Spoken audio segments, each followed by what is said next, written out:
آج میں امام اعظم ہی سے آغاز کرتا ہوں کہ آپ کو امام اعظم کیوں کہا جاتا ہے؟ اور بھی تو ائمہ ہیں اور بھی امام ہیں، لیکن امام اعظم آپ ہی کو کہا جاتا ہے۔ جی مفتی صاحب۔ بسم اللہ الرحمن الرحیم، اللہم صلی علی سیدنا و مولانا محمد وعلی آلہ و اصحابہ وبارک وسلم۔ سلمان بھائی، یہ ہماری بڑی خوش نصیبی ہے کہ آج ہم امام اعظم ابو حنیفہ رحمۃ اللہ تعالی علیہ کا تذکرہ کرنے کے لیے یہاں جمع ہے، یہ ہماری خوش نصیبی ہے۔ بے شک، سبحان اللہ۔ اچھا، جو آپ نے سوال کیا ہے کہ امام اعظم کو امام اعظم کیوں کہا جاتا ہے، تو میں کہوں گا کہ امام اعظم کو امام اعظم نہ کہا جائے تو کس کو کہا جائے؟ واہ! جی اچھا، امام کا اگر لغوی معنی دیکھا جائے تو اس کا معنی ہوتا ہے پیشوا، ٹھیک ہے؟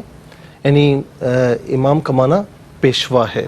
اچھا، پھر اسے جس کی پیروی کی جائے، اور اعظم جو ہے یہ عظمت سے ہے، اور اعظم اس میں تفضیل کا صیغہ ہے، اس کا معنی ہوتا ہے سب سے بڑا یا بہت بڑا۔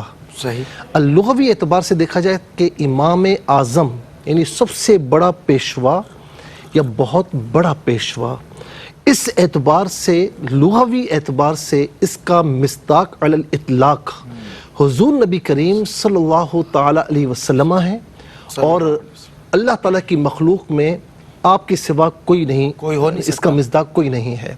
اب آئیے اس کے اصطلاحی معنی پر، امام کا معنی اصطلاحی انداز میں دیکھا جائے تو اس کا معنی یہ ہوتا ہے کہ نماز پڑھانے والا یا حکمران یا فقیہ یا مجتہد، یہ تمام کے تمام معنی اس میں آتے ہیں، اور اعظم کا معنی وہی ہوگا کہ سب سے بڑا یا بہت بڑا، ٹھیک ہے نا؟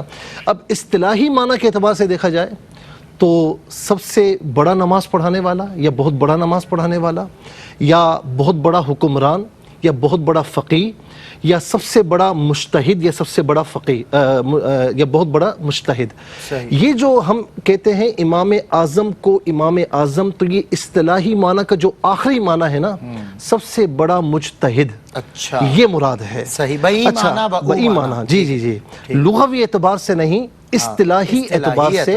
اچھا، وہ بھی اس کا مطلب یہ ہوگا کہ حضور نبی کریم صلی اللہ تعالی علیہ وسلم کی امت میں جو ائمہ مجتہدین ہیں، جو طبقہ مجتہدین ہیں، ان میں سب سے بڑا مقام اور مرتبہ اگر کسی کا ہے تو وہ نعمان بن ثابت ابو حنیفہ رحمۃ اللہ تعالی علیہ کا ہے۔ بالکل جی، تو اچھا، اس اعتبار سے اور القاب کے معروف ہو جاتے ہیں۔ میں نے اس لیے بھی کہا کہ ایک اعتراض کیا جاتا ہے کہ امام اعظم تو حضور نبی کریم علیہ السلام ہے، تو یہ معاذ اللہ ان کے برابر کھڑا کر رہے ہیں۔ نہیں، آپ نے آج بنیادی وضاحت پیش کی۔ تو اصطلاحی معنی کے اعتبار سے امام اعظم حضور نبی کریم علیہ السلام کو نہیں کہہ سکتے۔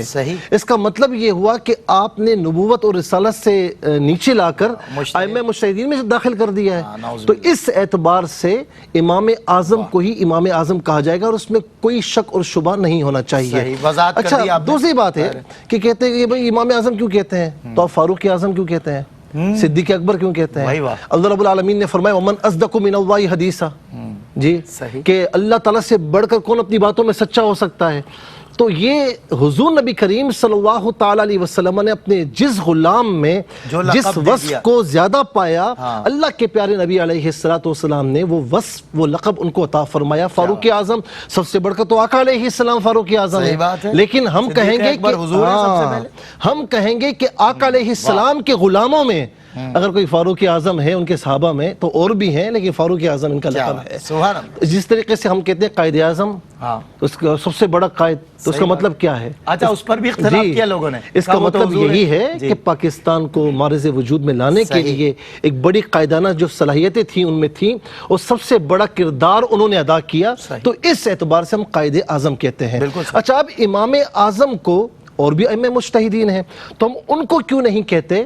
ان کو امام اعظم ابو حنیفہ کیوں کہا جاتا ہے؟ اس لیے کہ آپ مجتہدین کے طبقات میں سے سب سے بڑے ہیں، اور یاد رکھیں کہ آپ کے ہم اثر امام مالک بھی ہیں، امام اوزائی بھی ہیں رحمۃ اللہ تعالی علیہما، اور پھر آپ کے بعد امام احمد بن حنبل بھی ہیں، امام شافعی بھی ہیں، لیکن کسی کو بھی تابعی ہونے کا شرف حاصل نہیں سوائے امام اعظم ابو حنیفہ رحمۃ اللہ تعالیٰ علیہ کے۔ سبحان اللہ۔ اچھا، دوسری بات یہ ہے کہ آپ کے ہم اثر ہوں یا بعد کے جتنے بھی علماء ہوں، سب سے پہلے مجموعہ قرآن و سنت کی روشنی میں شرعی اعتبار سے جو ہمگیر اصول اور ضوابط مقرر کیے ہیں وہ امام اعظم ابو حنیفہ نے کیے ہیں، اور امام شافعی ہوں، امام مالک ہوں، امام احمد بن حنبل ہوں رحمۃ اللہ تعالیٰ علیہم، یا ان کے علاوہ جتنے بھی ائمہ ہیں، سب نے اگر فقہ میں یا اصول فقہ میں یا اصول و ضوابط میں اگر پیروی کی ہے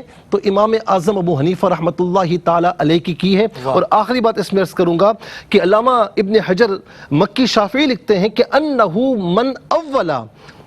من دوق علم الفقہ ورتب ابوابا، کہ سب سے پہلی شخصیت امام اعظم ابو حنیفہ ہیں کہ جنہوں نے علم فقہ کو جو ہے وہ مدوق کیا ہے اور ابواب کو مرتب فرمایا ہے۔ سب سے پہلے اگر کوئی ہے تو وہ آپ ہیں۔ کیا بات ہے! امام اعظم کو امام اعظم کیوں کہا جاتا ہے؟ ناظرین، ابھی آپ نے ملاحظہ فرمایا کہ اس لیے کہا جاتا ہے، وہ کون سے خصائص ہیں، وہ کون سی کوالٹیز ہیں جو آپ کو ممتاز کرتی ہیں اور تابعین میں بھی ممتاز کرتی ہیں، کیونکہ آپ کے علم کی وجہ سے، آپ کے کردار اور آپ کی خدمات کی وجہ سے ہم سب معترف ہیں امام اعظم ابو حنیفہ کی خدمات کے۔ اور پھر امام اعظم پر جس قدر بھی، جس زاویے اور جس انداز سے، جس راستے سے بھی اعتراضات لفظ امام اعظم پر آتے تھے، ان کا مدلل ترین جواب مفتی محمد سہیل رضا امجدی صاحب نے مثالوں کے ذریعے عہد حاضر کے بھی کچھ اعتراضات سامنے رکھے اور مثالیں دے کر واضح فرما دیا۔